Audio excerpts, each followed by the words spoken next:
Steve Davis, Plantation High School. All right, Coach Davis. So last year you guys made a triumphant return to the playoffs. Yeah. Talk about what these kids learned and what you learned about these kids from the end of last season that maybe you're parlaying into this year. Well, anytime we ended up losing to St. Thomas, the eventual state champion, and we had a pretty good game against them in the regular season. So that gives the kids a sense of how close you could be to playing at that elite level, and it obviously makes you a tougher football team. Having them in our district, because we have to rise to that standard and try to play at that level, because that's who we have to beat if we want to move on. Talk to me about the players on this team. Obviously, you got some guys returning. Mm-hmm.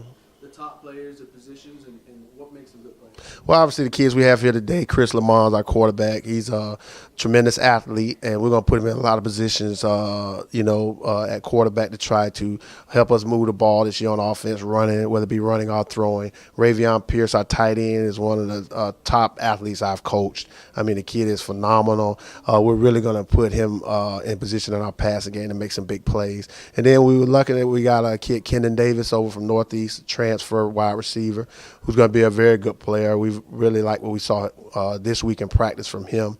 And then our offensive lineman, Zach Capron, who's really one of our leaders on our football team, is going to also play on defense also for us this year to help us get us more depth on that side of the ball as well. When you look at this team, do you say to yourself, okay, if we improve in these areas, maybe we can win a state championship? What are they?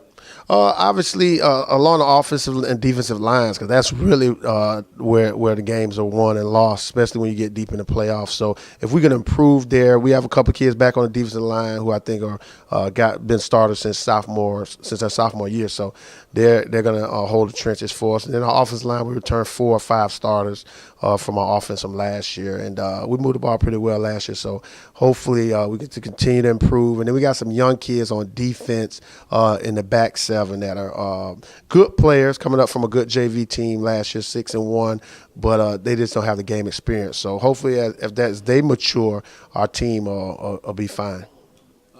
When you look at the schedule, obviously I know you face St. Thomas every year, but Right. what other games are you excited about? Obviously, we haven't played Miramar in a few years. It's always good games when we play them. Coach Cogdale does a good job, and I'm hearing that they're huge this year. So we play them down at Miramar, so they're back on our schedule. Then we play, Dillard opening week. It's always Plantation Dillard is a rivalry. Then we also have Ely on our schedule this year. So we got some good games. We don't lack for a tough schedule at all. At the end of the season, when you look back, what's going to be satisfactory for you as a coach? What kind of accomplishment? If these kids actually accomplish what I believe they can do talent-wise, and as long as they've given everything they have, and we see that we didn't leave anything out on the field, and I'll be satisfied.